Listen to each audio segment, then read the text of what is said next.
ఒక దైవ సేవకుడు, ఆయనకి ఇంకా వివాహం కాలేదు. ఆ దైవ సేవకుడు తానే వండుకొని తానే తినేటోడు, అయితే మంచి భక్తి కలిగిన దైవ సేవకుడు. ఒక రోజున ఆయనకు కూరలు అంటే కూరగాయలు తీసుకెళ్ళి ఇచ్చేటటువంటి ఒక అమ్మ ఉంది. ఆమె ప్రతిరోజు ఉదయం వచ్చి ఆయనకు కూరగాయలు ఇచ్చి వెళ్ళేది. ఆ రోజు ఆదివారం. ఆయన స్నానం చేసుకుంటూ ఉన్నాడు బాత్రూంలో. ఈ అమ్మగారు వచ్చారు. అయ్యగారండి అని పిలిస్తే ఆయన అన్నాడు, అమ్మా కూరలు తీసుకొచ్చావా, ఆ మంచం మీద పెట్టి వెళ్ళండి అని చెప్పాడు. ఆమె లోపలికి వెళ్ళి కూరగాయలు అక్కడ పెట్టి వెళ్ళిపోయాది. ఆమె కూరగాయలతో పాటు పూలు కూడా అమ్మేది. ఆ పూలు మొదట పక్కన తీసి పెట్టి కూరగాయలు పెట్టి పూలు మర్చిపోయి వెళ్ళిపోయారు. మరి కొంతసేపటికి ఆ చర్చి సంఘ పెద్దగారు ఆయన భార్య వచ్చారు పాస్టర్ గారిని పలకరిద్దామని. పాస్టర్ గారు ఇంకా బాత్రూంలోనే ఉన్నారు. వాళ్ళు వచ్చి చూసి ఆ సంఘ పెద్ద గారి భార్య, ఏమండి విచిత్రము, ఈయనకు భార్య లేదు, ఏమీ లేదు, పూలు ఎందుకు కొన్నట్టు, అందులోనూ పూలు మంచం మీద ఉన్నాయి అని ఆ దరిద్రపు గొట్టు ఆలోచన ఆమెలో ప్రారంభమయ్యాది.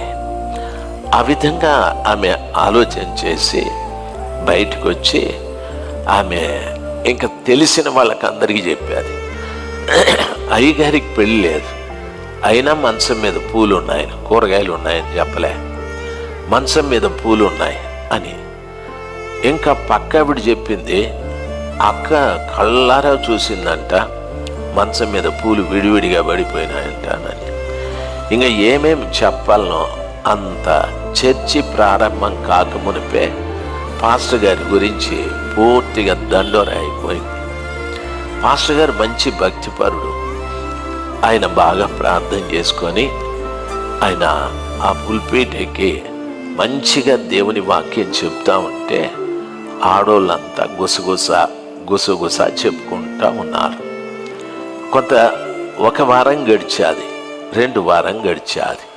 ప్రజలలో మార్పు చూశాడు పాస్టర్ గారు. ఏం జరిగింది, ఎందుకు ఇట్లా వీళ్ళు వ్యతిరేకంగా ఉన్నారు, ఎందుకేదో మాట్లాడుకుంటున్నారు అనని ఒక వయసు అయిన ఒక రిటైర్డ్ టీచర్ గారు ఒకరోజు సాయంకాలం పాస్టర్ గారి దగ్గరికి వచ్చాది.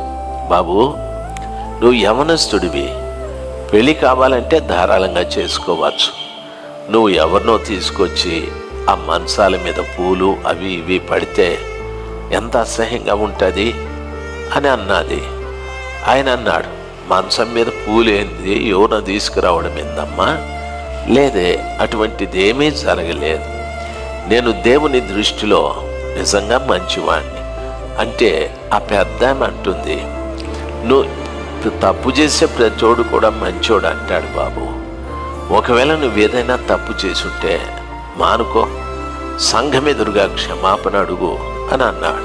నేను చేయని తప్పుకి క్షమాపణ ఏమడుగుతానమ్మా, ఏం జరిగింది అంటే పలానా సంఘ పెద్ద భార్య సంఘమంతా చెప్పేసింది అనని.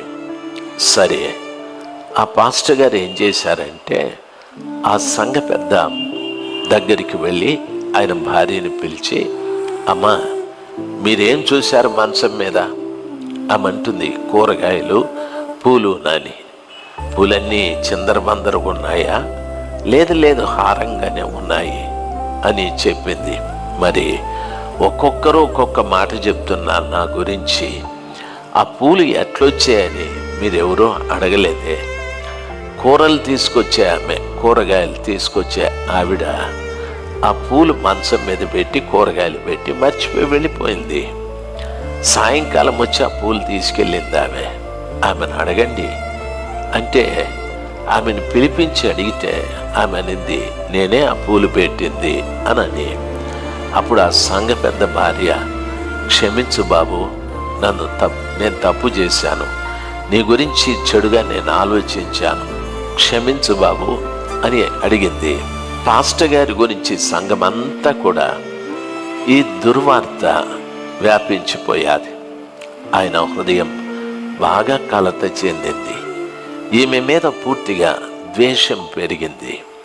ఈమె వారం అడుగుతూనే ఉంది, పాస్టర్ గారండి దయచేసి నన్ను క్షమించండి, నేను చాలా పొరపాటు చేశానని. పాస్టర్ గారికి అస్సలు ఆమె ముఖం చూసే ఇష్టమే లేకుండా అయిపోయాది. దయచేసి గమనించాలి. అయితే ఆయన ఒక రోజున ఒక మాట అన్నాడు, నేను నిన్ను క్షమిస్తానమ్మా, నువ్వు పని చేస్తావా అని. చెప్పండి చేస్తానని. నీవు వెళ్ళి జిల్లేడు చెట్టు దగ్గర పూలు ఉంటాయి, అంటే కాయ కాసి ఆ కాయ పగిలిన తర్వాత పూలు ఉంటాయి, ఒక బుట్ట నిండుకు పూలు తీసుకొని రమ్మానని. ఈమె ఎవరికి చెప్పిందో ఏమో, అంత బుట్టడు పూలు, జిల్లేడి పూలు తీసుకొచ్చింది. అంటే కాయలు పగిలిన తర్వాత పూలు వస్తాయి, వాటిని తీసుకొచ్చింది. ఆ తీసుకొచ్చాక పాస్టర్ గారి దగ్గర పెడితే, అమ్మ ఆ ఫ్యాన్ కింద పెట్టండి అని చెప్పి ఆయన ఫ్యాన్ వేసాడు. ఫ్యాన్ వేస్తే ఆ పూలన్నీ గాల్లో ఎగురుకుంటా వెళ్ళిపోయాయి. అయ్యా ఎంతో కష్టపడి తెచ్చాను, నువ్వు ఫ్యాన్ వేస్తే అవి ఎక్కడుంటాయి, ఓ ఊరికొకటి వెళ్ళిపోయాయి అని చెప్తే పాస్టర్ గారు అన్నారు, నన్ను క్షమించమని నువ్వు అడుగుతున్నావు, నువ్వు చెప్పిన మాట ఇదిగో ఈ పూల్లాగా దేశమంతా వెళ్ళిపోయాయి. నేను ఎవరి దగ్గరికి వెళ్ళి నేను మంచోడని చెప్పాలి? ఈరోజేమో నేను తప్పు చేశాను క్షమించమని నువ్వు అడుగుతావు, పూర్తిగా నా జీవితమే పాడైపోయాది అని ఆయనకు తెలిసిన మాటలు మాట్లాడాడు. మంచి భక్తిపరుడు ఆయన. ఆమె చాలా దుఃఖంగా వెళ్ళింది. నిజమే, నేను చేసిన తప్పేనని దుఃఖంతో వెళ్ళిపోయాది. అయితే గమనించాలి, ఒక రోజున పాస్టర్ గారు ఉపవాసం ఉండి ప్రార్థన చేస్తూ ఉన్నాడు. కన్నీళ్లతో ఆయనకు దర్శనం కనిపించాలి. ఆయన కనిపించిన దర్శనం ఒక మంచి పార్కు, రకరకాల పూలు ఉన్నటువంటి ఒక వనంలాగా ఉంది. ఆ పూల మొక్కలు, పువ్వులు ఇవన్నీ చూస్తుంటే చాలా ఆహ్లాదకరం అనిపించాలి. కళ. అందులో ఒక పొడగాటి మనిషి, ఆయనకు చక్కటి నిలువుటంగి, ఆయన అక్కడ నిలబడ్డా. ఆ తరువాత అక్కడో స్త్రీ కనిపించాది. ఆమెను బాగా చూస్తే ఆ సంఘ పెద్ద గారి భార్య. ఈమెందుకు ఎక్కడుంది అనుకున్నాడు ఆయన. ఆ తరువాత అంత దూరానికి చూస్తే ఈ పాస్టర్ గారిని నలుగురు మనుషులు క్రూరంగా కొడుతూ ఉన్నారు. కొట్టడం అంటే అట్లా కాదు, భయంకరంగా కొడుతూ ఉన్నారు. భయపడిపోయి ఈయన ప్రార్థన ఆపేసి చెమట్లన్నీ తుడుచుకొని మళ్ళా ప్రార్థన చేసినాడు. ప్రభా, ఆ పాపాత్మురాలు నా గురించి చెడుగా చెప్తే ఆమెతో పాటు ఎవరో పొడుగాటి మనిషి, వాళ్ళిద్దరూ ఆ వనమంతా తిరుగుతూ ఉన్నారు.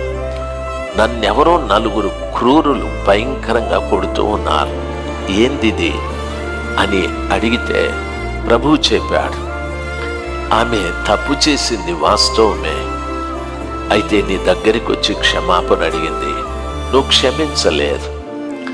ఆమె క్షమించమని అడిగేది, పశ్చాత్తాపడింది, నువ్వు క్షమించలేదు. ఆమె క్షమాపణ నేను అంగీకరించాను.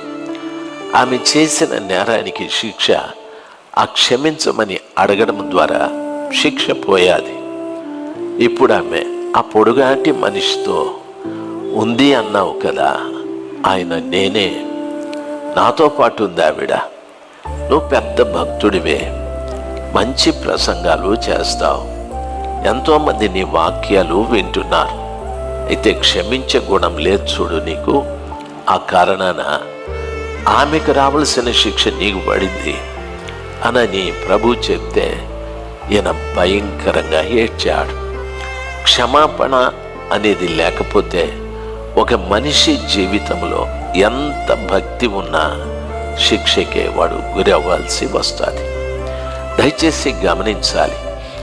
ఈ రోజున మీరు చాలామంది భక్తిపరులై ఉంటారు, ఉపవాసాలు ఉంటారు, సహవాసానికి వస్తారు, దేవుని యొక్క సన్నిధానంలో పరిచర్యలు కూడా చేస్తారు.